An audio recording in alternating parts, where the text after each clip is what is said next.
The first topic that we're going to be discussing is going to be the North Carolina Civil War and Reconstruction Museum. And so we have some representatives that are very familiar with that project.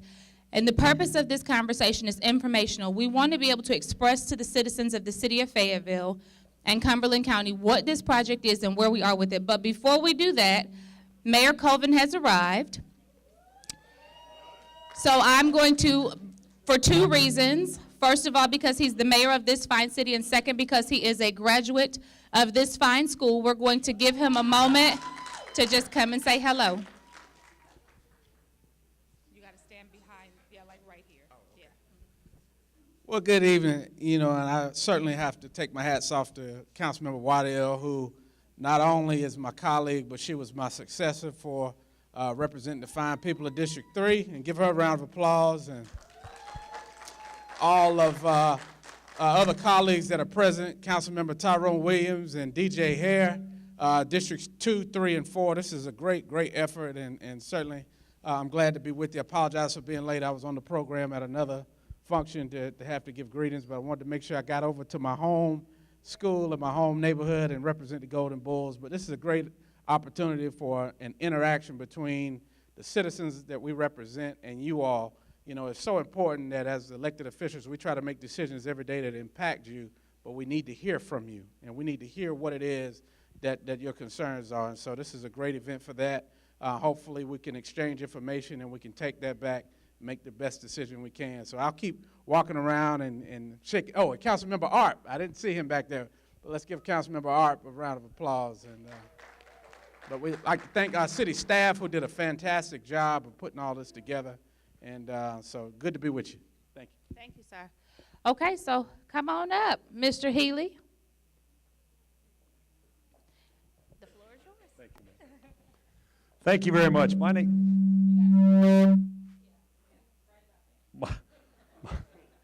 My name is Mac Healy, and I'm the volunteer chair of the North Carolina Civil War and Reconstruction History Center. And I've got some of my board members who are going to explain more about the process that we're undertaking, but we're excited to be here, and I thank you for your time. First is John Caldwell. Hello, everybody.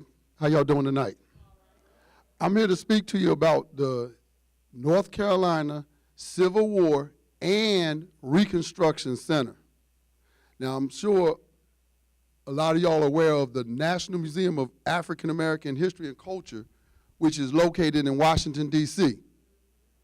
That's telling part of our story, all of our story, how we got here. We need to see here in North Carolina that we're going to be building a center to tell the rest of the story. And it's important to see that connection, and I hope the elected leaders are aware of that and thinking about the way in which we have a platform to sit up there and tell our story. Everyone in here has a story. That's what this History Center is going to be about. It's going to be about pushing our story as well as other stories and having a platform to talk about it. It's going to be scholarship, which means research scholarship. That's important to understand. Research scholarship, not just what we feel, but what we know. And we need to tell our stories. My story connection is in Rock Hill, South Carolina. That's where my family came up out of. Walked off a plantation. It won't be in this place, but I hope South Carolina gets on board to follow our lead, because it's important that we lead. Being able to tell that story is important so we can have our young people start to get rid of all the nonsense that they have and being told. We have to be proactive as a community. We have to be actively involved with how this place gets established and making sure that it's doing the things that we've been told it's going to be doing. And that means being active, not reactive. So find out about it. Do your homework. Don't take my word for it. Go look it up. Go online. Check out what Chancellor Anderson and a lot of other folks that are on the board that have made videos. We got pamphlets up here. You can check those out and look at them. I'm going to pass the mic over. This is a historian from Fayetteville State, Charles Anderson. Thank y'all for your time, and thank you for Councilwoman Waddell for putting this together. Really appreciate it. John's basically said what I was going to say, but here's my thing. How do you know where you're going if you don't know where you've been? And that's the purpose of this center. We're telling stories, but we're looking to the future. Now, I'm a historian. I tell stories. That's what I do. Everybody here has a family, right? Everybody has a family story, right? Now, sometimes family stories are painful. This museum, this history center, is going to cover some painful parts of our history, of our story. But in your family stories, did you not grow and did you not learn? That's what we're trying to do here. Look to your neighbors. Look left and right, okay? That's what this history center is about. It's about you. It's about us. Because we want to make not only Fayetteville better, okay? We want to make it better for my kids, my grandkids, my great-great-grandkids who I haven't even seen yet. Haven't even thought about them yet. But that's the purpose of this history center, is to tell a story. It's going to be painful. In some places it's going to be ugly. But we can learn and we can grow through pain. Because, see, the thing is, if we don't know one another, how are we going to grow? And that's the purpose of this history center. That's all I got to say. I'm going to stop now. So, all right, Miss Cindy. Well, hello, I'm Cynthia Wilson, and my role today is to ask you for something. And that is that, as you've heard from the others who have spoken, that there is a story in each of your families, and we want those stories. My colleague talked about the Smithsonian and the African American History Museum. The wonderful thing about that museum is that folks went out to folks like you and me and said, go in your attics. There's something that you can have, that you can share and help other people know a part of our history. So that's what I'm asking you to do for us here in Fayetteville. Help us have our own African American and Caucasian and Native American and Asian museum about what happened in the 1860s and beyond, because it is part of our past. So those things, that the stories that you have, that your grandparents, great-grandparents, those stories, we need those stories. And those things that you have in the attic or maybe somewhere in a storage room somewhere, we want those so that we can help tell your story and my story and his story and his story. So share with us so that we can help tell other people what is the history of North Carolina. Thank you. So there have been a couple of questions, and the reason, let me just preface by saying this, the reason that we wanted to have these conversations in this way is because as we're out and we're talking to citizens in the community, you guys voice your concerns to us. You tell us what you like, you tell us what you don't like, and it's our responsibility to give you as much information as we possibly can in order to help you make an informed decision. And so one of the things, and I'm going to ask this question and then any one of you can answer. We've got 2 questions thus far. One of the questions that comes up repeatedly is, how are we at the city going to make sure that you guys, as you embark upon this project, are going to be accurately telling this story, and that it's going to be a depiction that does not paint, for example, the black community in a negative way or the white community in a glorious and positive way. How are you going to keep the balance in the conversation? And so that's a big question that's being asked right now. And so I want to just give a moment, because I know we've talked about this, but I want to give a moment just for you to be able to address that openly and tell our citizens how that will happen. Who should I give the mic to? Our historian. Well, again, as a historian, what we do is we research, okay? I mean, we painstakingly, okay? We don't take anything for granted. You know, if you come in, you know, you have a, quote-unquote, a letter from your family's had, guess what? We're going to do our research. We're going to read it. We're going to do the research, okay? How does the city council check? You know what? This is going to sound bad. Read a book. I mean, honestly, you know, don't believe me? Start reading up books on, you know, Shelby Foote. I mean, there are a number of books out there on the Civil War, on Reconstruction, but the thing is, we have to do our due diligence, okay, as a historian, okay? And if you think there's something wrong, call us out. Say, you know what, I read this. Okay, well, guess what? I have this piece of research that says you might not be quite correct. So again, we have to do our due diligence, and it's not just taking one historian's word. I mean, we have a number of historians on our board. Okay, they're doing the research, and again, even the other historians are going back, checking up on them. So again, it's not just one person saying this is how it is. It's almost a collaborative work, because again, we're going to do our due diligence. And I'll say that also on the board we have people who are passionate about how will the story of African Americans be told. So we have people who want to be sure that the story is told in a way that all people feel good about it. I'm just going to say, there's people in the audience that are familiar with my face that attend the Malcolm X celebration every year. It's been going on here for 37 years. And I wouldn't be involved with this project if I hadn't sat down to talk with people and then did my homework and look to see just what they're doing. That doesn't mean they're going to do it if we don't sit up here and say, yeah, we want to make sure we're going to tell everybody's story. So when Ms. Wilson, when Cynthia Wilson is talking about bringing your stories, find your stories, find out that narrative, talk to your grandmother, find out what was going on, and bring that story down to the center, down to the Cape Fear Museum that exists, and share it with them so it can be incorporated into the record. Now, I love going and reading and going up to the state archives and digging through the boxes of folks' stuff. And I like reading on that. So that's important, and that's where you find out the stuff that people happen to look past and won't read. So reading is fundamental. Riff. John Caldwell is my friend, so I can tap him like that. So we're going to ask a couple of questions, and this is how we're going to do this because we have other topics to discuss. One person is going to answer the question. So y'all point at the one you want to answer. And you can switch, as we change questions. In today's polarized environment and the risk of negative events associated with the Civil War, have you considered changing the name to the Civil Rights History Center? Since we started this process, we knew the name Civil War would be polarizing, and quite frankly, it describes that period of time. The civil rights struggle started 100 years after the Civil War. We changed the name from the Civil War History Center to the Civil War and Reconstruction Center so that we could better describe the period that we're talking about. The main focus of this History Center will be on the period of Reconstruction. So yes, certainly since the very beginning we've talked about it. We just haven't come up, and no one has been able to come up with a better description of that period of time, which encompassed before, during, and after the Civil War.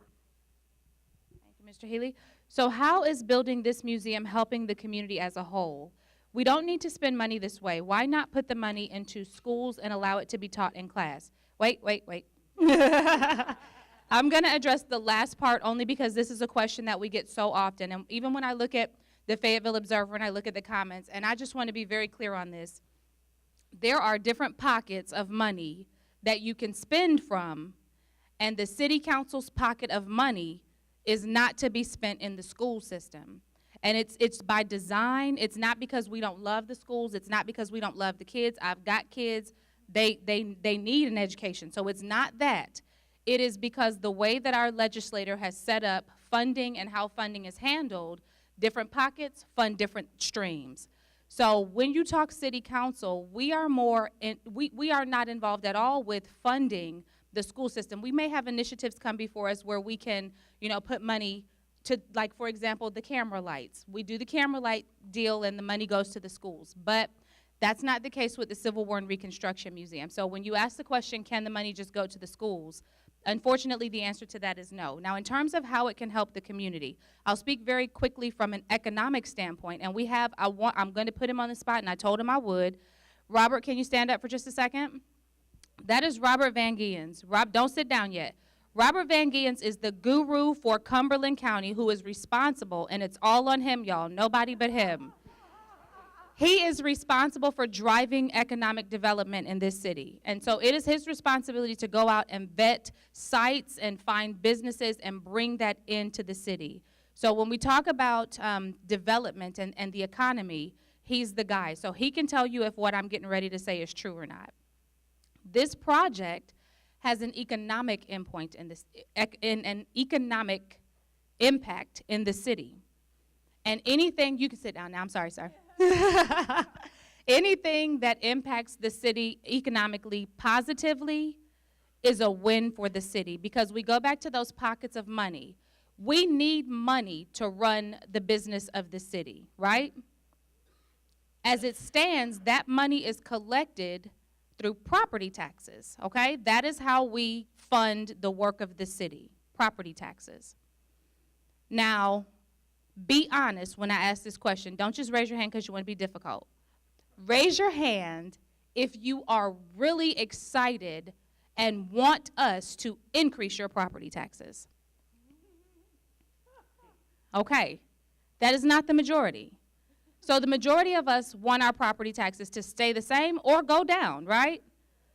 So in order for us to make money in the city, we need to create economic projects that develop money for the city. And that's something that this can do for us. So when you talk about the benefit to the city, the first benefit as we see it from a legislative standpoint, because we do have to take into account the emotion of it. We have to take into account the impact socially. But we also have to take into account, my husband is giving me the be quiet signal, but I'm going to ignore him.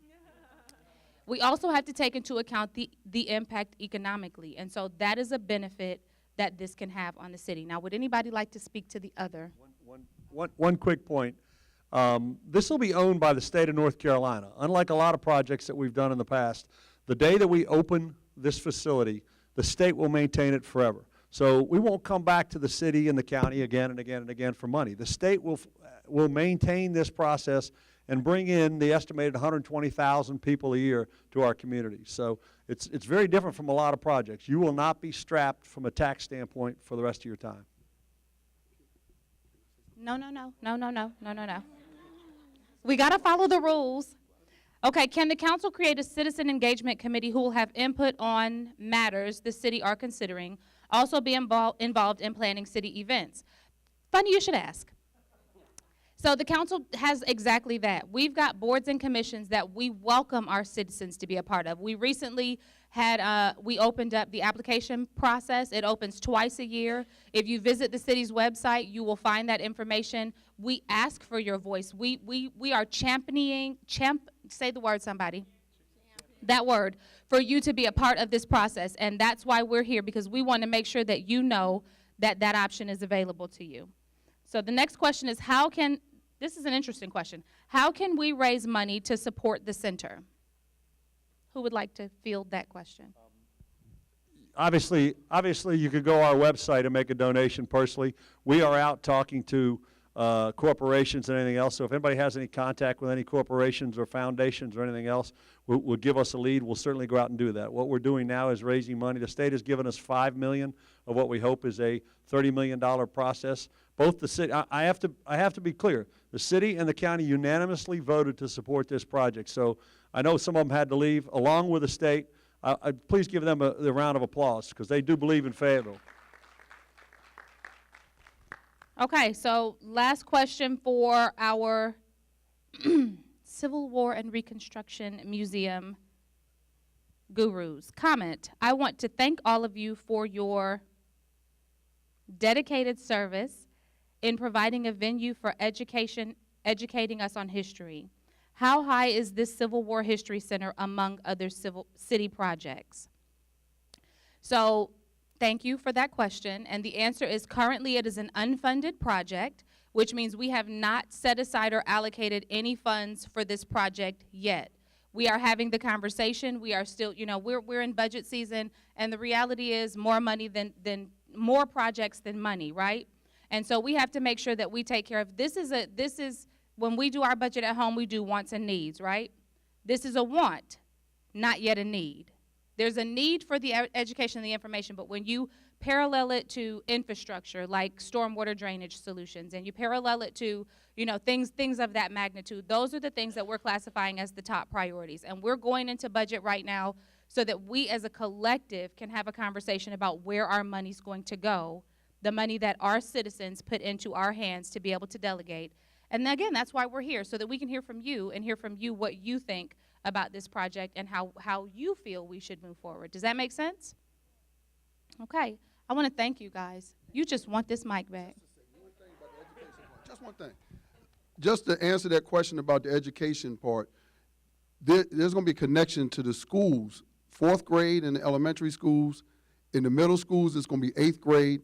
And in the high schools, it's going to be 11th grade, to the history departments of the schools across the state.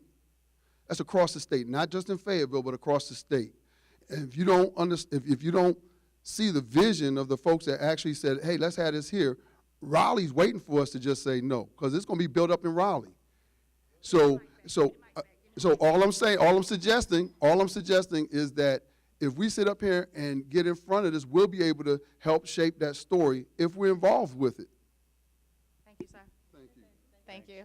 So don't run off because, wait, I want to shake your hand. Come back, Mr. Anderson. Thank you. Thank you. So this is who you can go to if you have a question. They will avail themselves to you. They've been very open and very forthcoming.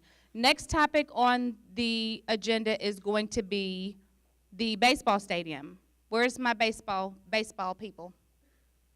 Come on up, Houston Astros. First of all, let me just start off by saying this. You guys, we're in a very unique position. We are not getting a no-name team. We're getting a team that just won a championship. So we're getting a championship team.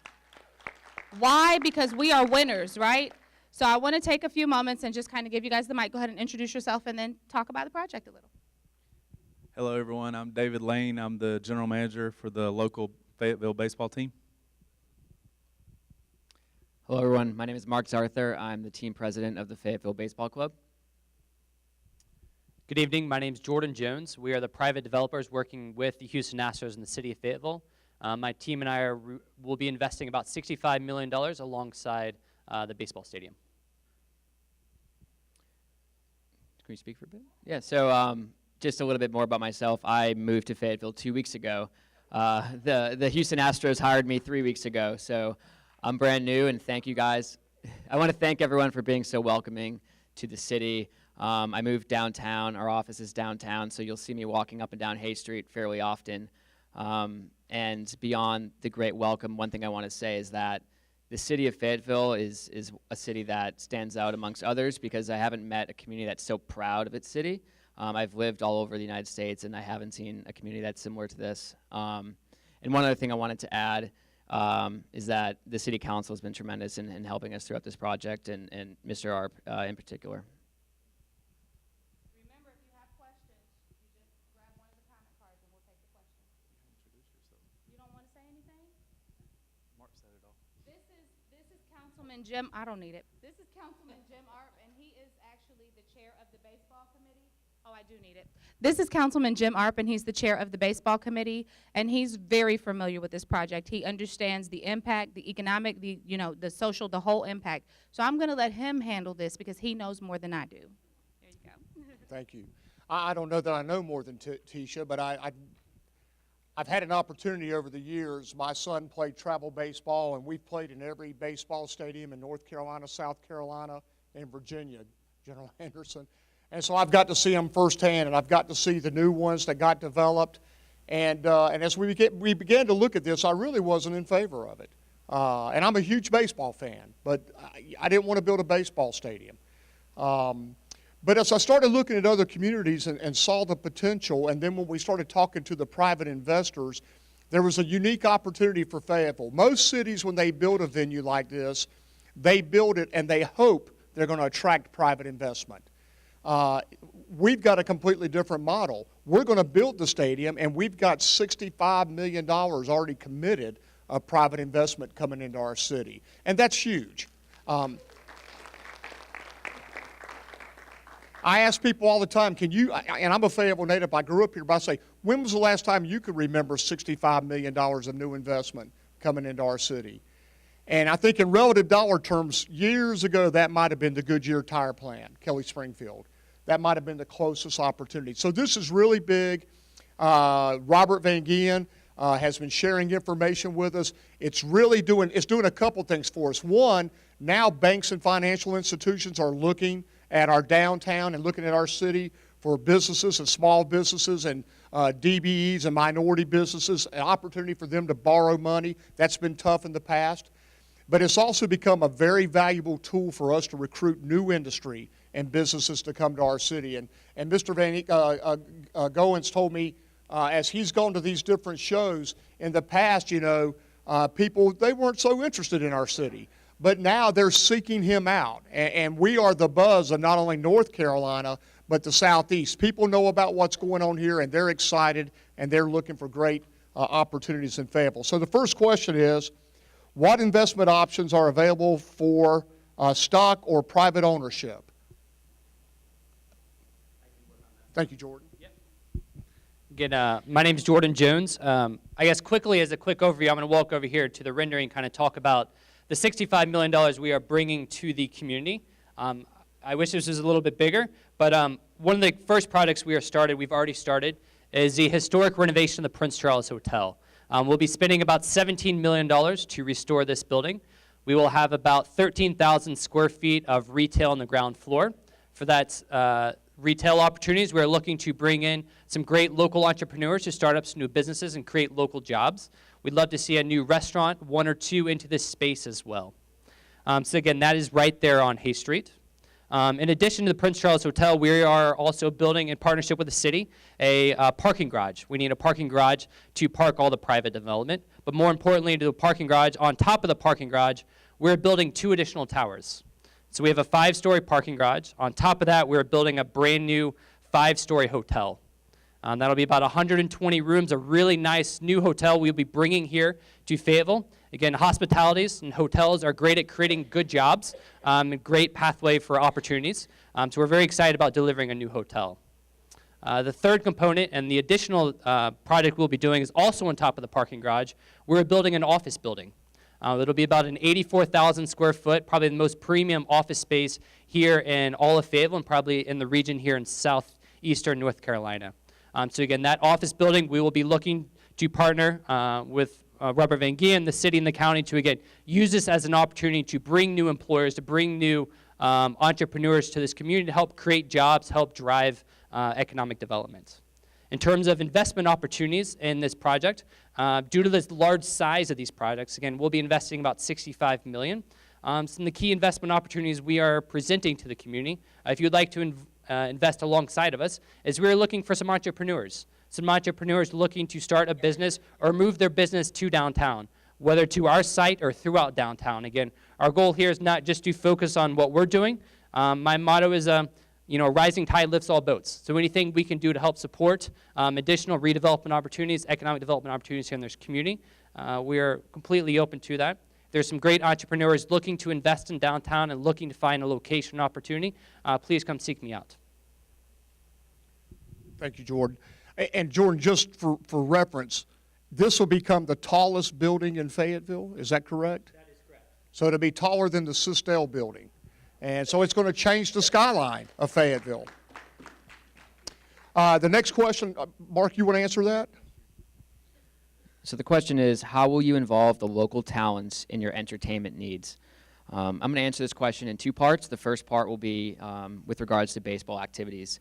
An individual baseball game can hold 4,800 people. A 4,800 person baseball game is going to require a game day staff of roughly 100 to 150 people. So that's 100 to 150 jobs for each individual baseball game. We'll also be hiring full-time people to join our team. And of course, when we host a baseball game, there's 4,800 people coming to downtown Fayetteville. It's going to require a lot of talent on Hay Street in the surrounding area for parking, for wait staff, bartenders, et cetera. So we're going to need a lot of help to support an individual baseball game. And of course, this isn't a baseball stadium only, right? We need to be very clear about that. This is an entertainment center. Yes, it looks like a baseball field. It's built like a baseball field. But for an individual concert, it can hold roughly 8,000 people. So if you think of the amount of country concerts we could hold here, hip-hop concerts, rock and roll concerts, we want to have events here on a regular basis. It can extend to food festivals, poetry jams, whatever you guys want, we can host at our stadium. And those will obviously require plenty of talent to come to downtown Fayetteville. Yeah, if I can just add to that, the Astros will actually be doing the coordination for other acts that'll be coming in to the city, whether it's a concert, a musician, or a monster truck show, or different things like that. But the intent And the vision is the stadium can host not only football, baseball, but it can host football.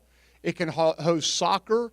We're already in negotiations with the Big South NCAA baseball conference to host their baseball tournament here. It's a week-long tournament with 8 teams from across Virginia, North Carolina, South Carolina. One of them's Campbell, and then different teams, Liberty University, and I can't remember all the teams, but it's my son played in that conference. I ought to know them. But anyhow, they're interested in us, and that's a 3-year commitment. So for 3 years, they would come for a week each year and host a tournament here. That's an opportunity for economic development through hotel rooms, dining, buying things, and shopping downtown. So we're looking to do things like that. Sports tourism's a $7 billion industry. That's $7 billion.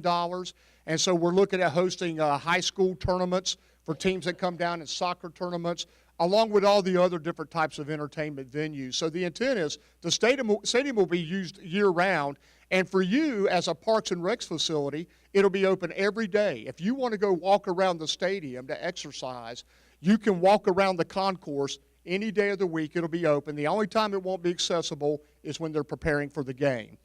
So what project does the baseball committee have for the inner city teams, and how will the children be a part of that? That's a great question.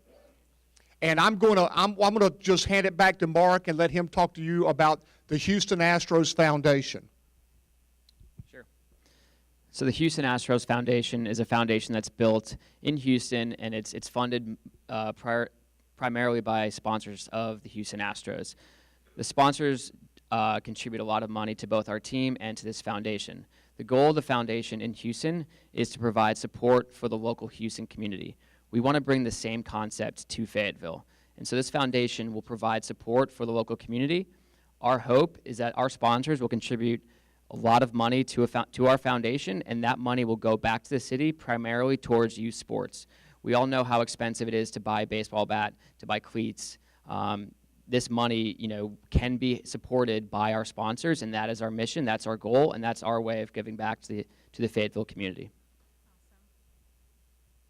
So I know everybody has many, many more questions, so here's what we're going to do because we are coming to the point where we need to be getting out of this school.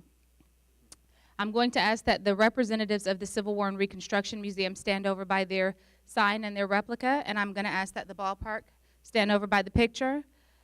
And I want you to take out your raffle tickets. So that means if you come and talk to them, you must talk to them quietly so you can read your raffle ticket numbers.